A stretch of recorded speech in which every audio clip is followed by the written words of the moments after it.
Good morning, friend. Myself is Arun Kumar Singh. Today I came with a wonderful video. It is really very informative. It contains loads of information related to our practical life.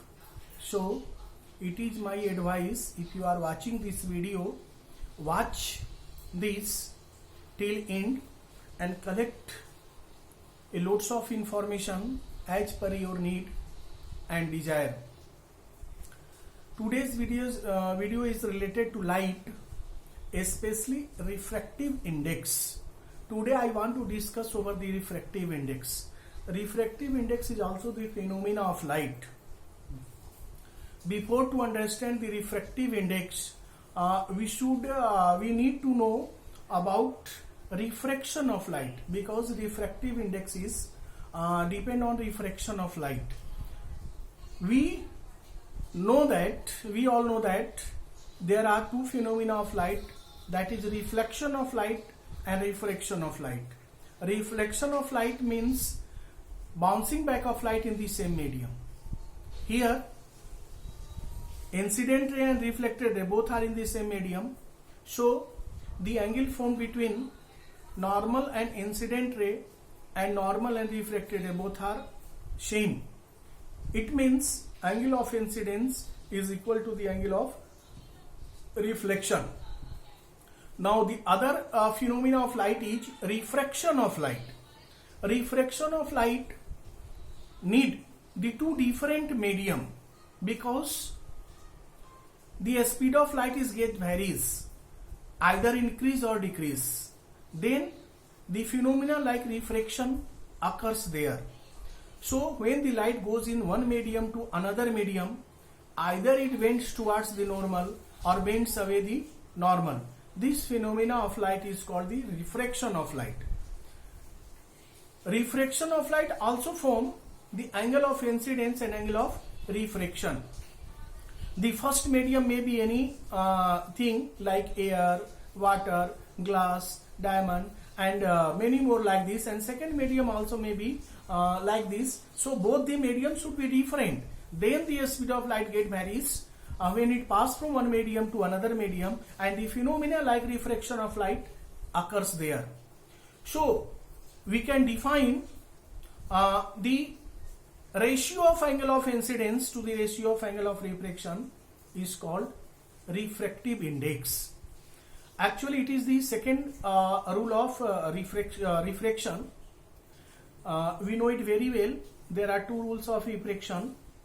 First rule is incident ray, refracted ray, and normal at the point of incidence all lie in the same plane. And the second ray, the ratio of sine of angle of incidence to the sine of angle of refraction is constant. This is also called the Snell's law. The Snell's law is the second law of refraction. The ratio of sine of angle of incidence to the sine of angle of refraction is called is constant, always constant. It is the Snell's law.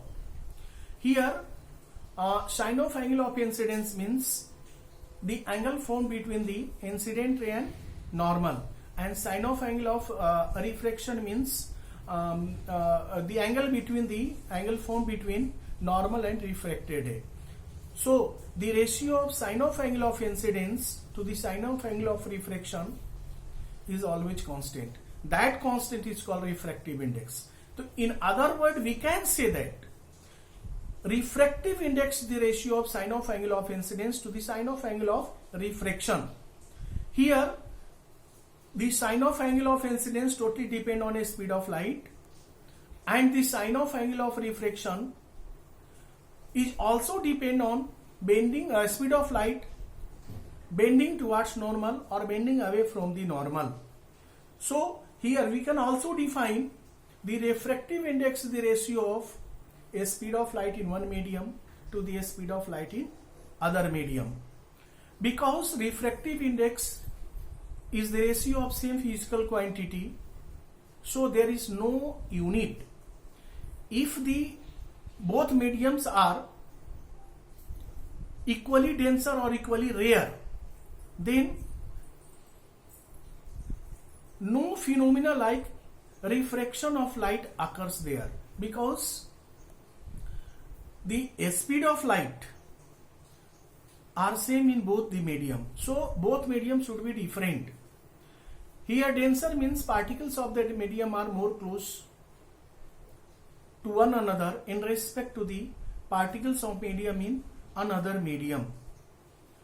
So bending of light depends on the nature of material of medium.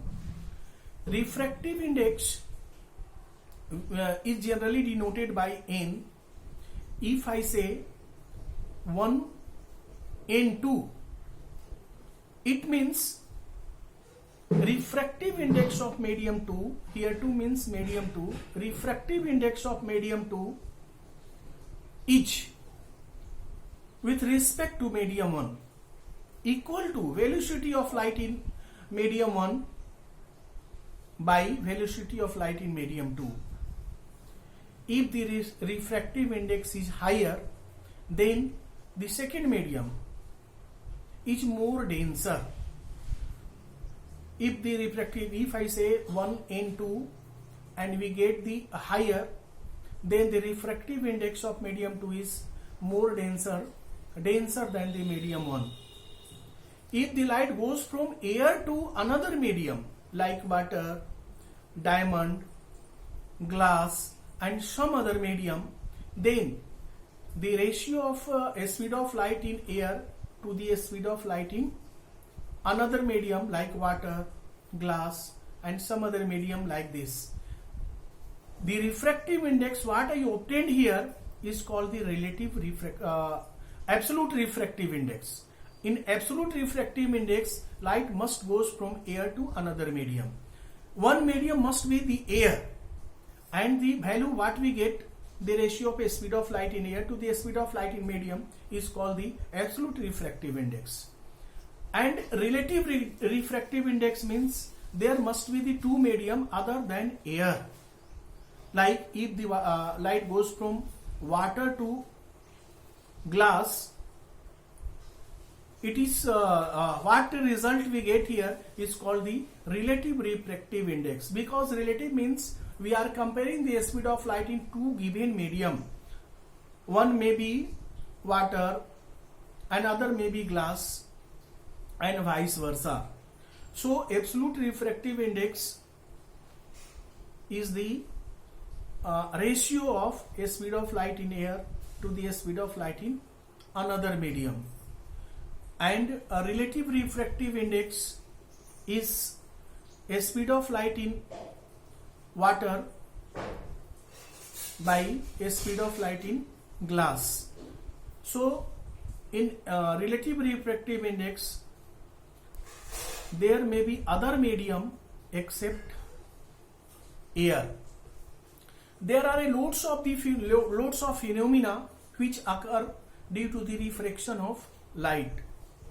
If we put the stick obliquely in water partially, then it looks bending.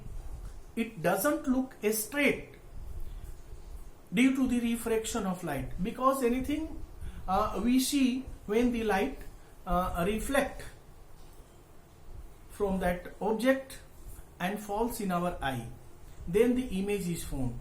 So when the light goes from water to air, it goes away from the normal, so it looks bending, it looks bent, it doesn't look straight.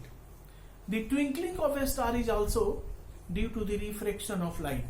When the light comes from the star and enters in medium air, a lot of the distance is covered by light in vacuum where there is no any medium. But when the light enters in our atmosphere, first it goes to the rare medium, because the density of light varies from place to place. When we go higher and higher, we get the less density.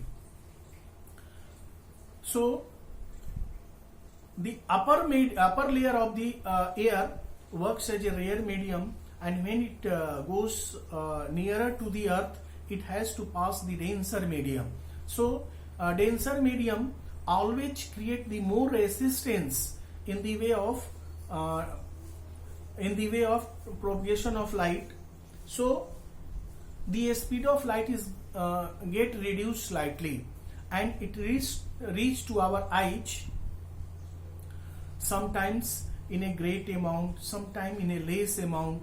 More or less amount of the light reach to our eye creates the twinkling of a star. So one more example I want to give here. If you put the lemon in a glass tumbler and fill with the water, it looks bigger, it looks higher. So a lots of the phenomena occur due to the refraction of light. Critical angle is also related to the refraction of light, and a lots of the phenomena also happen with the due to the refraction of light. Refraction of light occurs everywhere. We know it very well. With the help of the light we see everything, and the things which appear either bigger or smaller, either in dazzling or twinkling form, either in a straight or bent. These lots of the phenomena occurs in our everyday life, and we must not be anxious about it, because all things is happen due to the speed of light which come from a sources and reach to us. It has to travel a long distance, as well as it has to travel also denser in rare medium. So refractive index is higher, it means more denser. Refractive index is lower, it means the rare medium. So I think a good idea about the refraction of light as well as the refractive index can be obtained from this video. And if you like this video, subscribe it by pressing the bell button, and also send me the comment about this video and information which are given in this video. If you want to know more and more about it, and also about this some other topic, try to select and send me through comment. I shall try my best to consider all your desired topics in my next video, and that video will reach you first. Thank you.